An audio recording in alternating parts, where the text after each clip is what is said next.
because by the time that Physint comes out, he's going to be like 70-ish. And will he still be working on games then? Like, I don't see that. 70? Really? He's like 60. He's already 60-something, I think. Wow. He looks good for his age. I think so. Experience the epic origin story of the Doomslayer's rage. Explore dark, sinister realms, and stand and fight to become the ultimate superweapon of gods and kings in a medieval war against hell. id Software presents Doom: The Dark Ages. Available now on Xbox Series X and S, PlayStation 5, and PC.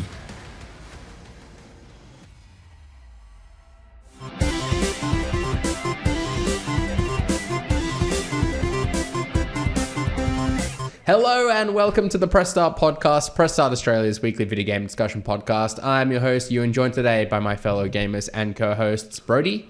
Hello. And James. Hello. On the show this week, we're going to be discussing more trouble for PlayStation's live service strategy, some of the latest out of Hideo Kojima's Kojima Productions, a little bit of a tease from Neil Druckmann over at Naughty Dog as well, and what Nintendo's plans are looking like for the rest of the year. But first, James, I want to come your way because you've reviewed a game that I'm particularly interested in. It is Onimusha 2 Samurai's Destiny, the remaster of the 2002 original. What did you score the remaster of this new game for starters? And I set it on 8.5, which I think is quite high. Looking around, I try not to look, but I was interested in this one. So yeah, 8.5. I gave the first remaster a 7.5. Yeah, it's good. It's a faithful.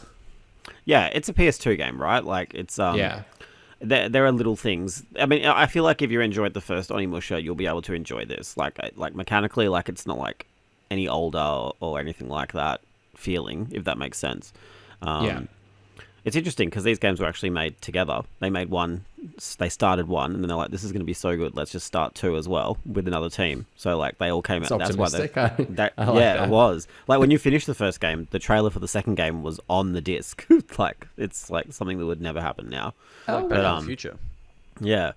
So I see you can buy them in like a bundle as well. I was having a look in the eShop as well. Yeah, right. So I was tempted to get this. Yeah, the first one's like very Resident Evil-y. This is more like I would say it's a little more linear adventure with like a big cast of side characters, and they're all quite cool too. They're not like, the story is very simple. Like it's a PS2 game at the end of the day, right? But it is, like I really enjoyed it. It's my favorite one of the old games. I wasn't sure going back to it if it was just nostalgia talking or not, but I'm pretty confident now having played it like with my older brain that it is definitely my favorite. So I think it's definitely worth a shot. I'm still keen to see which elements of these games translate into the new one, because obviously that already looks quite different. Yeah, so that's got more of a goofier tone, which this game also does. So I think maybe that's what they're going to be going for. But yeah, I really like it. I mean, I am admittedly like a slut for Capcom, but like they definitely have some misses, and there's a lot of Onimusha misses, like in my opinion, coming up if they go to remaster the other games. So I think it's nice to play this and be like, yes, it is still good. Is the primary difference in score, is that just you preferring this game more to the first, or is there anything they did differently with this remaster in particular, or is it? On both levels, like there is like the remaster is better. I don't know if they had access to the original files or something, but like because this is a pre-rendered game, right, where it's like a picture and you're like running across it basically, like the old Resident Evils. They don't always upscale the best, but this is like super crispy. Like I don't know if they just had like the OG files or there's upscaling tech is better now or whatever. But this is probably one of the best looking remasters from a game of that era that I've seen. But on the other side of things, I think like it's double the length. Like the first game, I kind of forgot how short the first game was, and it's just got a little bit more to it. Like there's these like kind of gift giving mechanics where it kind of changes the way that the story flows depending on which companions are more friendly with you and stuff. And that's there's just like a few little extra layers there that make it a little bit more interesting than just Resident Evil, but in the past. Do you know what I mean? Like it just feels a little bit more complete as an experience. So yeah, like I obviously really enjoyed it. I still think it's great. Definitely worth a shot. I think virtually answered the kind of key question I had, which was, as someone that enjoyed Onimusha Warlords, like, was I gonna be able to connect to this one? Sounds very much so. I think you will. I just think like it's a lot less serious. Like the characters. I'm curious about, because I made the comment when we saw the trailer of Way of the Swords. I was like, what is going on here? This feels very tonally different to the game I just played. And you did point out that like it's not the same character, which I totally missed. So yeah, I am curious to see how the tone does kind of take shape in this game, because I just felt like Warlords was pretty straight laced. Like there was it's pretty it's very like one to one. I'm interested to see what you think, because like I've obviously have a nostalgia for it, admittedly, but as somebody who's like completely fresh and still enjoyed the first game, like even though it is such an old game, like I think I'm keen to see what you think of the way that it all works. But it is. I reckon I might save it for my Switch 2 and play it on there. Very dynamic. Yeah. I need something to play other than Mario Kart. Well, yeah, I just feel like Mario Kart will tie me over for some part, but it'd be nice to have something else on there. It's cool that it's on everything as well. I really like that. I think we talked about this a few episodes ago, like Capcom putting all this shit everywhere. I think that is the best way to go for stuff like this, especially like franchises you want to bring back. You want everyone to kind of be up with the past. Yeah. So. Is it everywhere, or is it just like current gen consoles, Switch, PC? They didn't put it out on PS4 and no, it's on everything. 1 year. It's on. Okay, cool. Yeah. Right, like literally everything. Well, everything current. Fridges. Yeah. Everything. Not on Wii U. Pleased to hear that. Then I'm surprised we started the episode with you admitting that you're a slut for Capcom, but there we are. Let's change topics now though and talk about Bethesda revealing Doom: The Dark Ages being the biggest in the franchise's history, biggest launch in the franchise's history, and the biggest launch in id Software's history. It reached the milestone 7 times faster than its predecessor Doom Eternal 2, which is pretty impressive. Brody, does the success of the game surprise you in any way? Particularly this level of success? Yeah, look, I guess not. Like, I mean, I think it's a pretty quality game. Granted, I've only played the first third of the game still. I've played it twice. I played the first third like on Steam when we had code, and it's out on Xbox, so I've started again.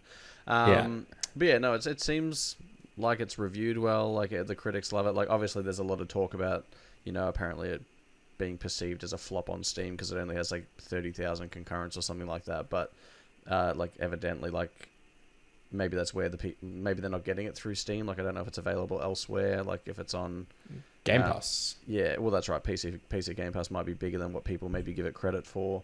And yeah, obviously there'll be a sizable audience on console anyway. So no, I can't say I'm surprised. Like 7 times faster is pretty crazy though, considering I think Eternal obviously sold pretty well in the start. So it'd be interesting to see if it has a good legs to it though, because I mean, I think I noted in that article in particular, like we didn't really hear about Doom Eternal after that. Like they sort of said, yeah, we've sold 3 million in the first week or few months or whatever it is, and then we heard nothing past that. So hopefully this is not the first milestone and the only milestone that we hear about for this game.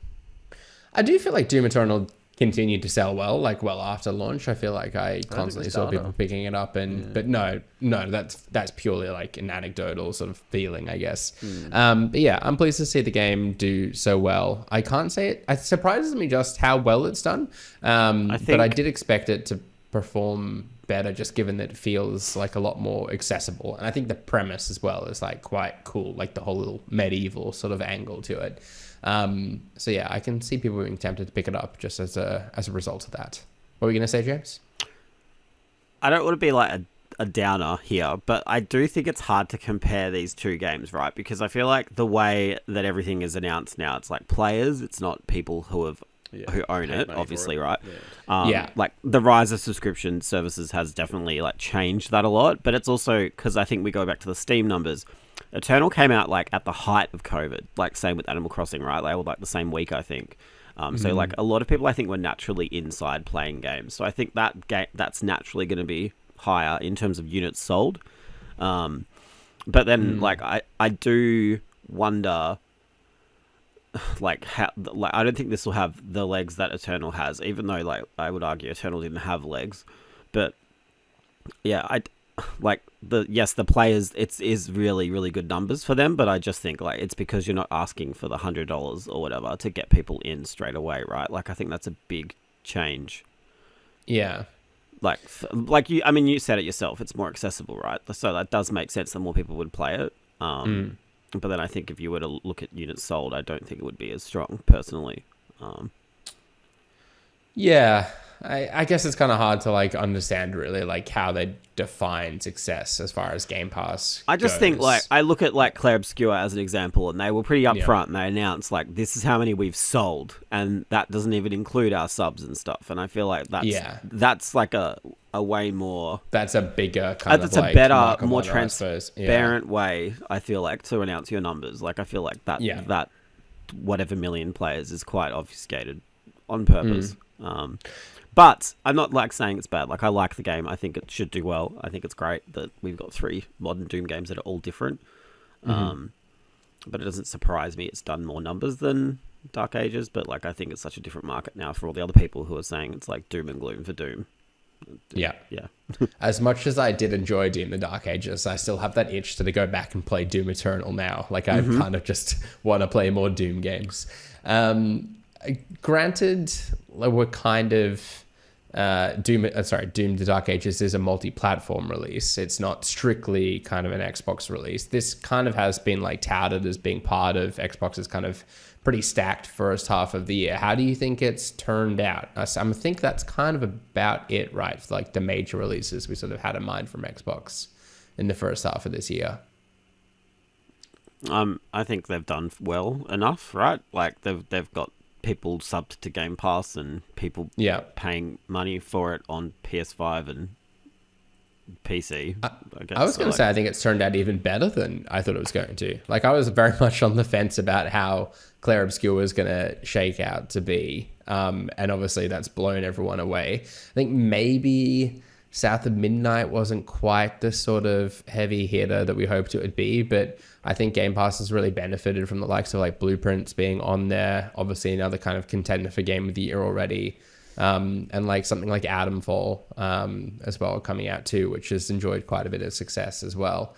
I think it's been a very impressive first half of the year for Xbox. And that's would you agree, Brody? Yeah, I'll say that's only like factoring in, I guess, the games that you can play on Xbox too. Like I think where they've seen the most success is porting their games to PlayStation at the minute. Like I think I read something or heard something this week that like 5 of the top 7 games charting on PlayStation at the minute are Microsoft published games. So and then they've obviously got more coming in that sense, like how Hellblade was announced like 2 days ago, and obviously they've got Gears of War Reloaded coming as well. So I mean, as long as they can keep putting those games that have sort of run their course on Xbox out on other platforms and getting that second wind and second lot of sales, and I mean they'll just continue to do well. So maybe the hardware war is over, obviously, but they're still definitely trying to put out some games. So I appreciate that. Yeah, pleased for them. It certainly looks like the year's shaping up well, although it does look a bit quiet towards the back end, but never mind that for now. Maybe June, Summer Games Fest, that'll all change. Changing direction now, though, let's talk about PlayStation. News emerged this week that Jade Raymond has left Haven Studios, the studio that she founded back in 2021, that's since been working on Fair Games, an upcoming PlayStation Live service title. Brody, back to you. What do you think the reason for her departure might be? Yeah, look, I don't know. They didn't obviously give much of a reason. Maybe she's got a phobia of seeing a game through to full development, which I don't think she's really... She's had a rough go of it. Yeah, like, I don't know, she's had a turbulent decade in the industry, I would say that. But, like, I mean, there's some word that obviously the game may have had, like, external or, like, internal even testing, and maybe it wasn't received quite so well. It sounded like there had been a test just some weeks ago that didn't go down well internally. Yeah, so I mean, it could be related to that. Could just be that her job is done and she's maybe going to move on to something else. I don't know. But yeah, either way, you'd say it's probably not the best sign, objectively looking at it, for the game. It probably doesn't give a lot of promise that Fair Games is going to be anything but fair shit. Oh wow! How long have you been sitting on that one for? I thought of it about 2 minutes ago. He's already sitting on the tagline for the review. I'm not going to waste my time on that, I'm afraid. We don't know where she's gone, do we? No. That's right. She'll probably start another company now, and I just think has she put out her own statement on it? I don't think I've even seen that. I think there was a statement from PlayStation, right, and Bungie, but that was it at this point. I don't think she has. Because I mean, she left. What did she do? She left Ubisoft. It was She founded it was like EA Stadia. Motive. She founded EA Motive, I think. And then she left for Stadia, did. And now she's left for this, and then no fruit has. I don't blame Stadia. She went for the bag. Fair enough. I was get your bag, sis. I get that, but at the same time, I think she worked on Battlefront 2, which I still think didn't get a fair enough shake that it should have got. But it must be tough. But then I don't know. I also think abandoning ship after the first play. I mean, I don't know. We don't know if this is what's happened, but it's hey, okay, guys, the product shit. I'm out. I don't think it would be the. I'm sure it's jumping ship at the first opportunity. I hope not. But I mean, she's not in the creative side of things, is she? She's more production. Well, she was she was had a pretty creative role on the first 3 Assassins. I think she definitely took a back seat publicly after the first Assassins because people were gross. But I do wonder how hands-on she has been for Fair Games, or whether she's been more I guess a masthead and a face for the studio. I mean, she's built Motive. She built Motive. I know that she might not have shipped many products with them, but I think she had a good history of building a studio up. Yeah. So and obviously she did that with Haven, but obviously the games just haven't delivered yet. It's very I feel a lot like it's Amy Hennig all over. She just keeps jumping from project to project and just never hitting in many ways. You feel it's such a disaster for pretty much any of these live service games at the minute. Even the one that you would have thought would have some hope of succeeding, Marathon, that's just going from blow to blow at the minute. They're catching L's all over the place. So, I was gonna make mention of that. It's not been a good week for them either. Obviously, in hot water, having it merged that the developer had plagiarized art assets from an artist, or with it had their permission and involvement, obviously. It's pretty rough spot for PlayStation's live service strategy at the moment. It hasn't really kind of looked any it hasn't shown any signs of improving since Concord fell over, for sure. It's definitely unfortunate. My heart goes out to the devs of projects like these. I just don't think it can be a fun to be working on stuff like this when it feels like everyone is against them. But it's also, I still hold out hope there's the potential for a good game to come out of this. I think Marathon's obviously in a bit of a tricky spot at this now, but that was kind of, and it sounds as if it was really just one person at the studio that's gone rogue and obviously not done the right thing. That Bungie's acknowledged has since left the studio. I feel like that's a cop out too. That might be a smoke screen of sorts. Isn't this the 4th time that something like this has happened at Bungie? So So it's that was one person too, and they'd already left. So all these mysterious one person can't be traced back to anything. Don't worry about it. So they've left. They're not here anymore. It's just such a shame with Marathon because so much of its identity is built around how it looks. It was the only thing I thought was cool about it was, and that's not to say I think it's important to be that art style isn't just that game, right? Yes, I feel like it's not completely unique, but some of that stuff is one-to-one lifted from other people's shit. So all the same, I have hope that game turns out well, just given kind of Bungie's pedigree. It reminds me a lot of Apex Legends, kind of looking at it too, which is a game I really love. So the things like that kind of work I'm hoping work in its favor. But yeah, Fair Games we were always kind of on the fence with. Didn't really see it kind of panning out. And I worry it's, particularly if it is indeed an internal test that hasn't lived up to expectations. I think PlayStation would be far more inclined to pull the plug at an earlier stage now rather than go down the same route that Concord did. So yeah, maybe doesn't bode well for the game. Yeah. Or maybe they change strategy and it's not like it's a free-to-play thing. It's not like a paid $40, $60 release or anything like that. Yeah, maybe that's doable too. I don't know. Experience the epic origin story of the Doomslayer's rage. Explore dark, sinister realms, and stand and fight to become the ultimate superweapon of gods and kings in a medieval war against hell. id Software presents Doom: The Dark Ages. Available now on Xbox Series X and S, PlayStation 5, and PC.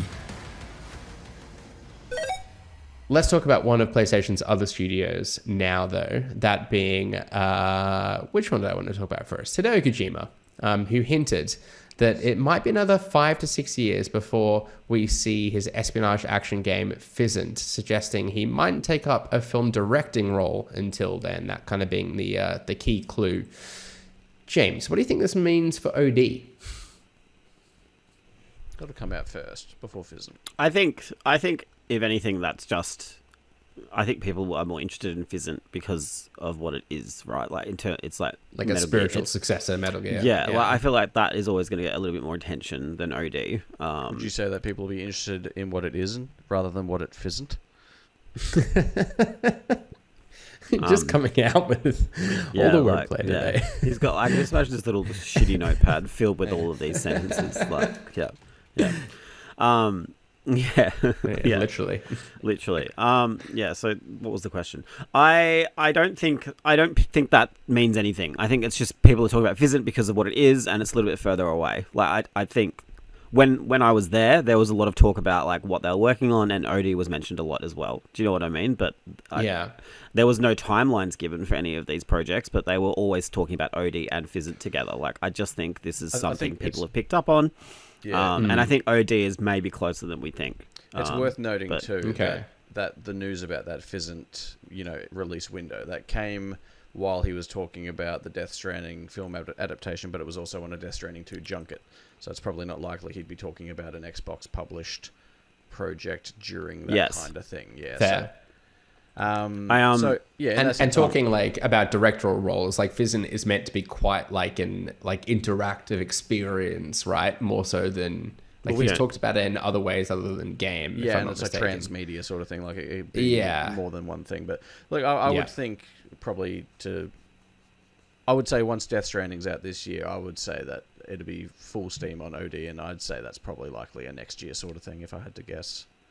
Really? I think so. I think so too. Like, no reason why not. I mean, we've seen leaks and demos of it years ago, so I mean, it must be in some sort of state at this point. So, might even show up at SGF next month. Who knows? Maybe, or maybe there's like a big reveal at Game Awards at the end of the year or something. Yeah, I can see it. I can see December, Keighley. Like it being shown in December. He wouldn't want to shit in his own mouth for June, would he? So. Yeah. Oh, true. I forget that June is also now a Keighley thing. Yeah, I kind of like see OD maybe being a couple of years away and then Physint being kind of the 4 years after that. But yeah, I guess they have been talking about OD for a while, so maybe that has progressed like quite far internally whilst they. It's like kind of nuts to think like OD and Physint could be his last two games, because by the time that Physint comes out, he's going to be like 70-ish. And will he still be working on games then? Like, I don't see that. 70? Really? He's like 60. He's already 60-something, I think. Wow. He looks good for his age. I think so. Yeah. Not to glaze him too much, but yeah, he's doing well. Yeah. I love how, because that interview that he gave when he talked about taking up film directing, he was like, it's something he wants to do while he's still young. And so maybe that's just clouded my perception. I think he just meant like able. In his 50s. Right, like, I think, like I understand, Not doing like a Clint Eastwood or a Scorsese and like directing well into 80s, 90s. Fair enough. Just for a recap, he'll be 62 in August. So okay. All right. Okay. Fair enough. Sticking with movies a moment longer. Did you see the news today that Alex Garland might be is directing the A24 Elden Ring movie? That's exciting. I like Alex Garland. Yeah, me too. I'm pretty excited about that. It's an odd fit, I think. Yeah, like A24, Elden Ring, and Alex Garland. Like, I would never put those three things together. Yeah. Although I feel like, I don't know if any of you guys follow movies. I mean, you do, but you know what I mean. I feel like Neon is taking a lot of A24's bag when it comes to a lot of these movies. So I think they need to like get something back. Yeah, but they might want to kind of do things a bit different. I guess like we think of a very particular type of film with A24, but maybe they're branching out a little bit as well. Cool. Speaking of PlayStation, first-party studios. Sorry, not first-party studios, affiliate studios. Neil Druckmann peeled back the curtain on Naughty Dog, confirming an unannounced game is still in development at the studio, with Druckmann providing creative oversight on both the unannounced game and the in-development Intergalactic: The Heretic Prophet. So a bit of a mystery title in development alongside Intergalactic: The Heretic Prophet. Brody, do you think it's The Last of Us Part 3 or a new IP? And do you have a preference either way? I don't think it's The Last of Us Part 3, but I think it could be like a Lost Legacy type game in The Last of Us universe, possibly. Oh. Maybe.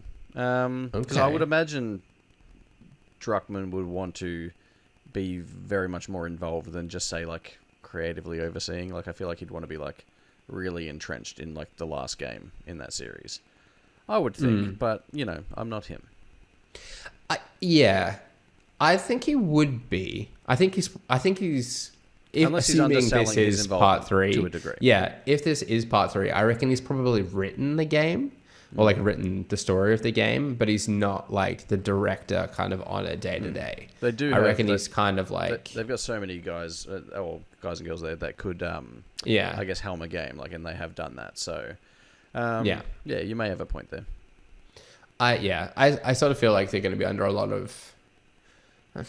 I was going to say a lot of pressure to make Part 3. I think they themselves will want to make Part 3 to keep too. up with the show now, I think. Well, yeah, I think that's a factor. My suspicion around the show is that they'll finish Part 2 in Season 3, and then we'll kind of get like maybe a spin-off Last of Us series that kind of explores other parts of the world. I don't know. To kind of like... I don't know, because I think Craig Mazin has said that they may need another 2 seasons for the rest of the second game. So, which is nonsense. Well, I don't buy into that at all. You never know. Because they could do some of that fleshing out that you're talking about in, say, the California stuff. Yeah. Like, they could make that almost a season. I think the conflict with Ellie and Dina, like Abby obviously being taken by the Raiders and stuff, like... That could almost be a season. Flesh that out a little bit with some other side characters that are new. Anyway, James is about to fall asleep, so we may as well. Maybe it depends what's like. Yeah, just what exactly happens in season 3 and where they leave season 1. Like we're obviously still to see that finale for season 2. I think will 2. definitely finish at the theater. My theory is that they keep talking about Ish and like in all the the kind of making of and podcasts and stuff, because I'm deep in this world. They keep talking about the Ish story, so I reckon they're going to do that as a spin-off season to buy time for the Part 3 to come out. Possibly. Anyhow, clearly I hope this unannounced game is indeed Part 3, but James, do you have a preference one way or another? No. Before we lose you entirely. Could you imagine another Last of Us hype cycle? I hope I'll be dead by then. Or away from Ewan, maybe. Look, I started the show talking about Capcom, so you could afford me this. That's not how it works. A little bit for you, a little bit for you. Yeah. I'm happy you're happy, I guess. We'll just leave it at that. I mean, it's not confirmed. No, well, I'm happy you could be happy. Are we safe to say, like, we can rule out Jack and Daxter? I mean, that's. I don't think they're interested in doing anything that's not like grim, dark, realistic, photorealistic, like sad. I can't see porn them day. returning to Uncharted either as well. I just can't see them getting excited about that anymore. I still want another Uncharted game, but I want it like another studio to handle it. As I've said before on the show, being handed off to Ben. Just more like Intergalactic looks cool, Ben would be and perfect. it's like a different, I don't know, vibe to what they've done before, and it's obviously a lot. Just from the title, you can tell it's going to be about religion, and I just think there's going to be a lot more different things than that haven't been explored before, and I'm always more for that. Yeah, I can't wait for the game. Looks really cool. We've got a little bit of time to wait though, so we're going to need something to help us pass the time. Fortunately, Nintendo are coming in clutch with announcing plans that they'll be returning to Gamescom in 2025 this year after being absent last year, presumably kind of spinning up the engines for what is the Nintendo Switch 2's launch in just a couple of weeks' time, very, very soon. James, is there anything in particular hoping to see from Nintendo making the return to Gamescom this year? Not really. I think they just need to get the Switch 2 in everyone's hands, right? Like, I feel like that is the strategy here. I would just like to know what the second half of this year looks like for them and Xbox. Like, I like maybe a Metroid Prime date. Like, I don't know, some other games.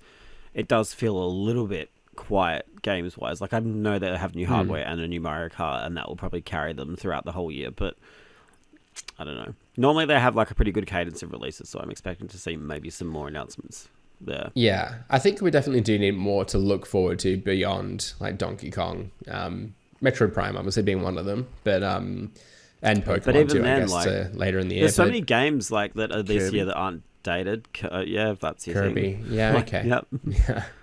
Yeah. But we'll see. Yeah. Maybe it is going to be difficult for them to have. I don't really know announced enough that they haven't about already. Nintendo at Gamescom historically to be able to comment on it. I feel like there'll be a big... Because that's normally August, right? So, yeah, maybe September-ish. Yeah, okay. Well, yeah, no, sorry. I think it's... The dates are in the article. I feel like it's late August, like 24th to the 26th or something like that, or the 29th. Yeah, I mean, like, to me, that's like the dust has settled after Mario Kart and Donkey Kong. The hardware, everyone's kind of used it and stuff, so that's when they could really...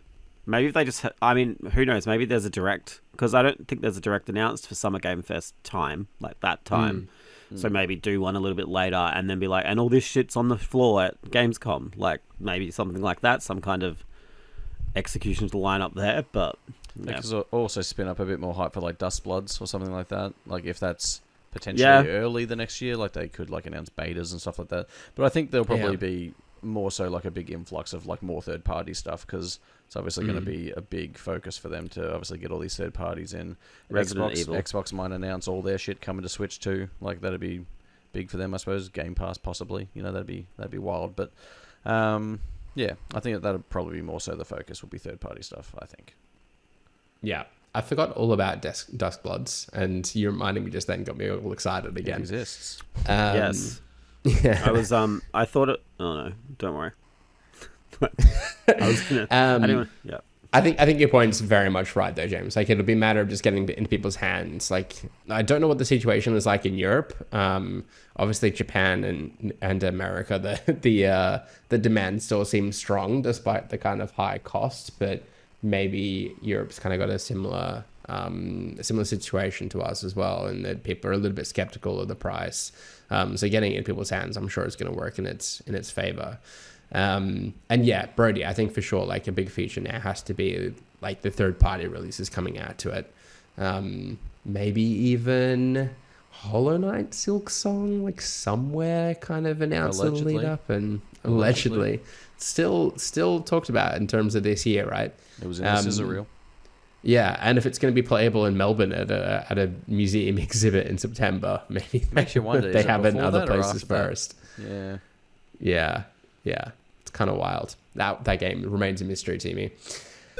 All right, I have a rapid fire question for both of you. PlayStation today announced that PlayStation Stars, their loyalty program, first introduced in 2022, only 3 years ago, is coming to an end.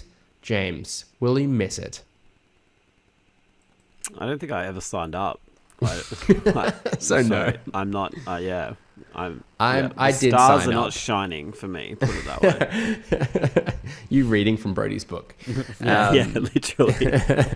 I did sign up and like claimed points and stuff. I might have used it for a discount once or twice. Was it good? But I've heard it was alright. It was alright. Yeah. Yeah, Like it was and that's not like hard maybe why to they get shut it down. loyalty 'cause points. People were too loyal. I mean, like, I got like a trivial discount. But I must admit, like in order to get up the levels, you had to like purchase like 4 games in that level to go up. And that did make me like, I'd look at my level and see it as a couple of games shy. And it's like, well, what's in the sale at the moment that I can buy? Surely they're intending to revamp it or replace it with something. Otherwise, like, if you're a PlayStation player, you'd be like, well, hang on. Like, why? Yeah. it doesn't really matter though. They don't need to like work on loyalty, right? Like they are the market leader. Yeah. I know players. Xbox has a pretty good, like, I mean, it's not amazing, but like I feel like it's money for nothing pretty much. And Nintendo the same. Like every now and then I'd buy something and be like, oh yeah, I've got like $10 in my account for doing nothing. I think it's a nice thing to have, but I don't think many people are going to miss it, and I don't think PlayStation need it, really. No, they don't. Yeah. And I think like as they become more and more like market leading, they are going to, all stuff like this is going to disappear. Sorry, this is a rapid fire. That's why competition's good. Brody, was that a yes or a no then? Missing PlayStation stars? No. No. Okay. Figured as much. Let's play What the Wiki then, the Press Start podcast game show where the previous week's winner reads part of a Wikipedia page for an unknown game, and we, the contestants, must guess the game. A point is awarded for each correct guess, with the round ending after someone's bagged themselves 2 points. Brody, you were last week's winner, so we'll be in the hosting chair today. But James, I think you have an update for us around the scoring for What the Wiki. Live. Big update. Yeah, absolutely. Went back and listened to Did the I 5 get episodes. it wrong? I don't know if you did or not, but this is the final ranking. Going back and listening to each one. Ewan is at first on 16 points. Yeah.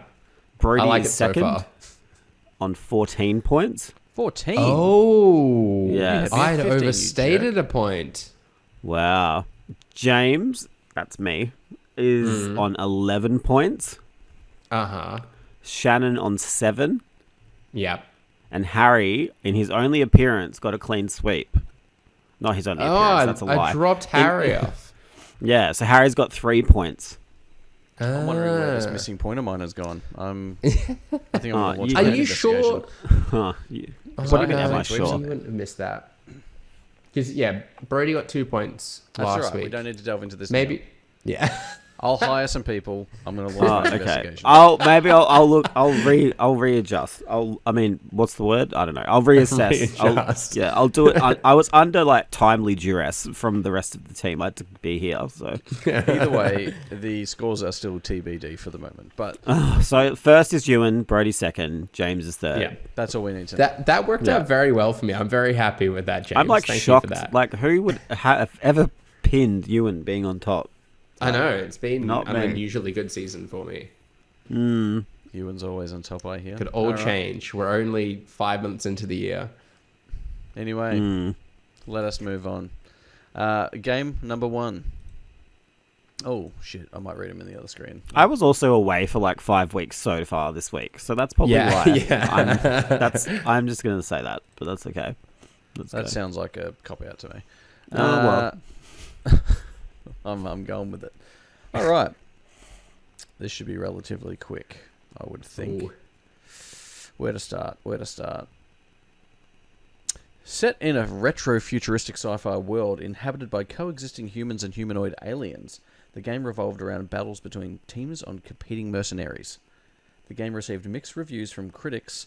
Developed over 8 years, the game experienced unprecedentedly low sales for a project of its size, and was shut down 2 weeks after its launch. Oh, Ewan.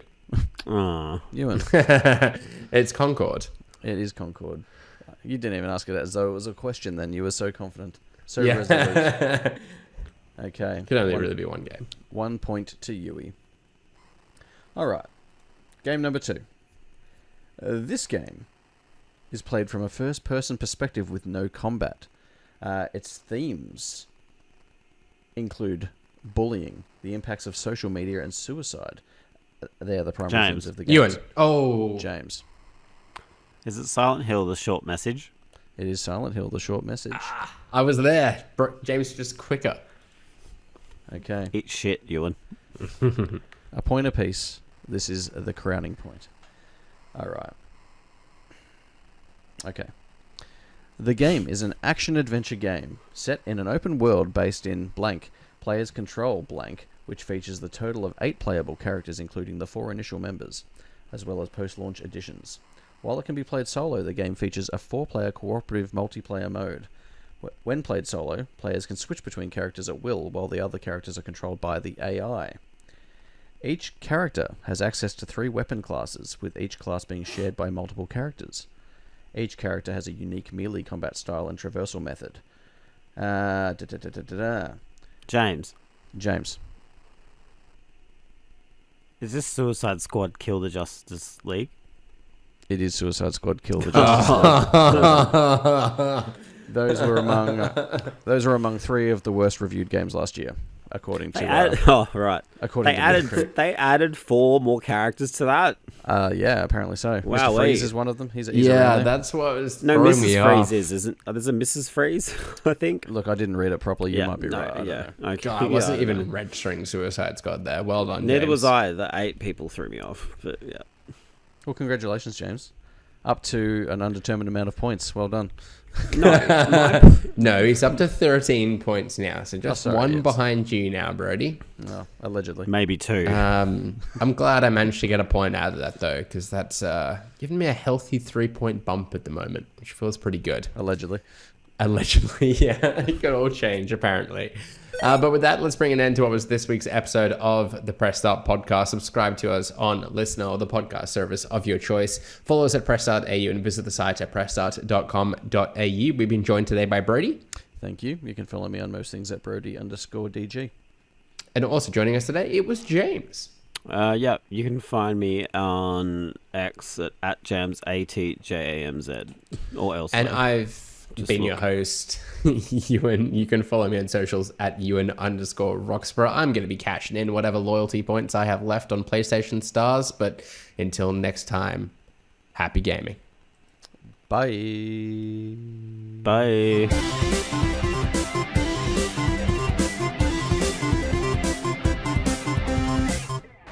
Experience the epic origin story of the Doomslayer's rage.